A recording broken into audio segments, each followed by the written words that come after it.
Welcome back everyone into the SpaceInfo Club. Today we start a new format, much suggested by you, where we discuss the articles and the videos in a sort of reactions. So you can both see the screen now. If you're looking on the YouTube channel, you can see the video, while if you're listening to the SpaceInfo Club podcast, you can listen to the audio. So you can evaluate yourself what better fits you.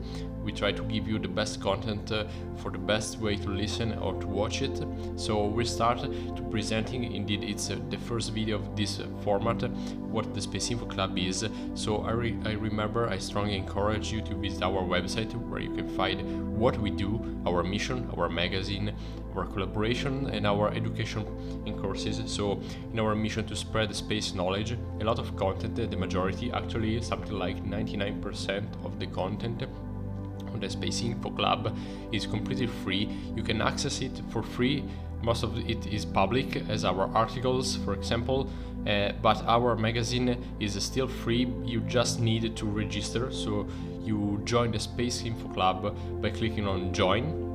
You give us your email address, no name, no surname, no personal data, only your email address.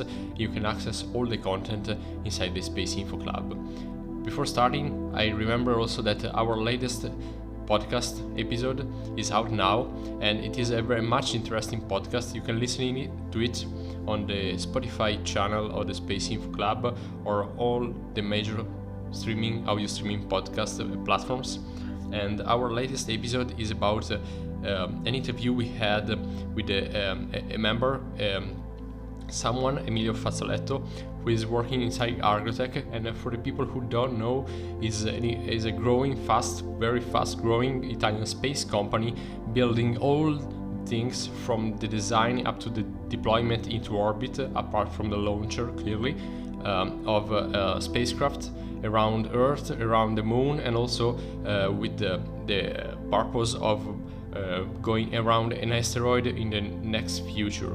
So the interview is very, very interesting. We collaborated with Agrotech. A lot of time was needed to join the forces and finally do the interview. And I deeply think that these 40 minutes of interview are really, really worth your listening. So please go evaluate going on the Spotify account of the SpaceInfo podcast and listen to our latest episode. Now, up to us. Today we talk about an article that was published on the Planetary Society website, and the title is a question itself. Is space science worth the money?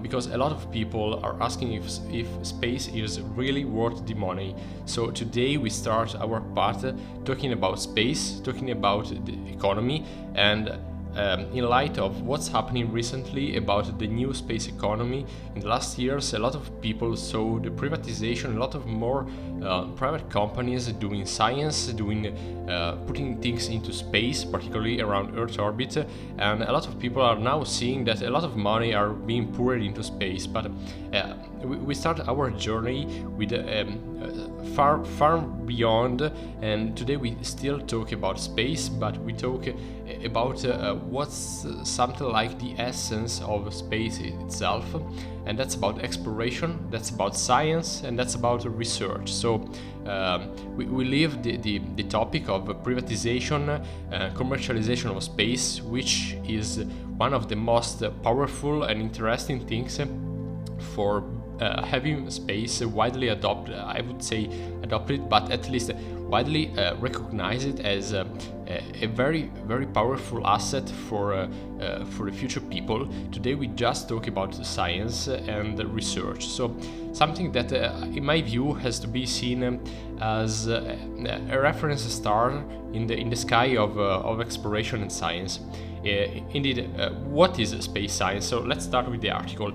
Well, I can read that space science is a broad field that includes disciplines like astrophysics, cosmology, planetary science, and the study of space weather and space environments. Well, that's deeply true, and I think that's quite a truly comprehensive, justified definition of space science.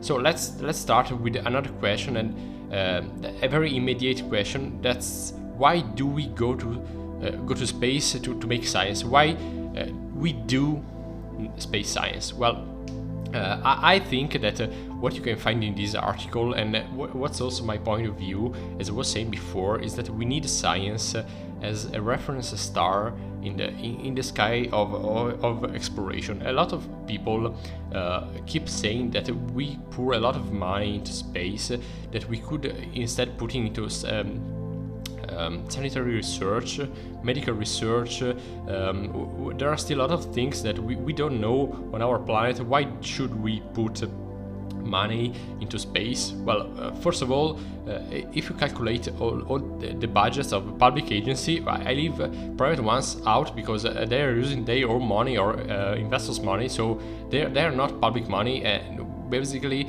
they're not relevant. But if you think about public agencies and all the money spent for space research is just a very little, very useless percentage of all the money that are spent, for example, only in military. And if you think all the potential things that you could do by exploiting space science with all those money, well, they are huge. So that's just one objection. The other one is because you cannot know what you will find by doing research in each field. So this is a powerful thing that I suggest you to think about this. You cannot imagine to find what you haven't found yet. So research, this is the essence of research itself. Indeed, a lot of benefits. We'll talk about this specifically in some episode by taking one benefit at a time. So I just use this as a suggestion to you that are listening. So suggest in the comment, if you're watching this on YouTube, suggest in the poll on Spotify, or just write to us on our social channels. We are more than 130,000, so I hope that these numbers will also come on YouTube, and so share with this video, with this podcast with your friends. And so what do you think are the benefits of space? So first of all, space science is definitely worth the money. Well, as we can see in this article, we can read that although governments around the world understand the value of basic science, well, it can be hard to prioritize its funding given the variety of competing needs within a nation. NASA's space science program in 2024 amounts to roughly 0.1% of all the annual US spending, which represents a decrease in recent years. So again, we read that in a famous speech in 2007, former NASA administration Mike Griffin, maybe someone of you will remember him, differentiated between the real and acceptable reasons for exploring space. So this can be the beginning of, for example, some famous cuts in the budget of NASA, for example. But one reason, apart from, for example, the real and the purest reasons behind space research, can be that space programs, space exploration particularly, are usually 100% of the times are brought on by public agencies. So they are not done for the direct profit, so you don't have a direct return on that investment. However, some political advantages are quite clear. So you can just find that all the space projects are brought on by collaborative efforts across all the governments around the world. So this is just a very valuable asset. And also, as I was saying, as you can also read, who pays for space science? Well, there are people, usually, particularly, it is also common now in a new space economy, investors and people involved, stakeholders of companies, put their money into the companies who make their business, which is a space business, for the profit purpose. This is true, again, for private space companies, which are becoming more and more popular nowadays, and I hope they will become even more popular in the future. But again, for space science, it's the public to pay. So for sure, people want to have results in this. So this is also an objection people can give against this this research and exploration of space. For example, when the James Webb Space Telescope sends back, for example, some famous images of nebulas and astronomical amazing images, we all get to bask in the beauty of the cosmos. And when for example, Mars images are sent back to Earth, we are all happy. We all see how we are capable, strong, and ingenious to explore our space, and again, being capable of going on another planet, taking some photos, seeing what's happening there, and sending back images. So okay, but again, this is just the beginning. This should be the beginning. We think that, for example, let's think about a close word to this, which is the world of aviation. People started flying, building airplanes, not just as a game, but something very close to it. And people couldn't imagine that someday people could fly from London to New York, crossing the Atlantic Ocean, and now it's done on a daily basis. And a lot of companies make business on this.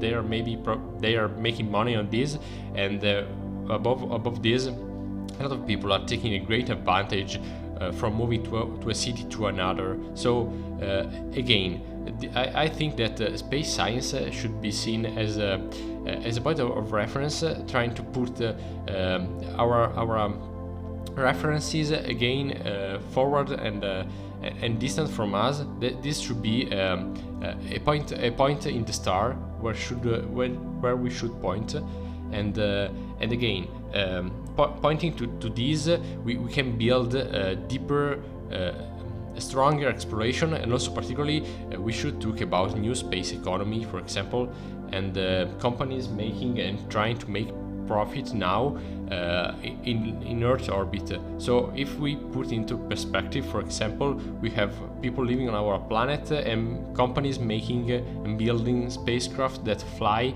into our planet's orbit, and the space science is going beyond. It's going on the moon, on Mars, and the borders of our solar system. So if we try to put our efforts into this, we could grow our power of exploration, and someday what now is just space exploration will be common, maybe not on a daily basis, but maybe on a monthly basis. For example, sending people on the moon, working there, and this should be the perspective into putting the space science. Now, I hope that you like this new format where we try to discuss your questions, your suggestions. Indeed, this was an article that was sent to the SpaceInfo Club on our Instagram page. So I strongly encourage you to still send articles, videos to where you'd like to discuss. And so please keep sending them, send your questions, so we try to answer them and particularly discuss about them with your ideas, your question. And I hope you like this. I hope to have you back on this video or on this podcast episode if you're listening to the SpaceInfo podcast, and see you in the next episode.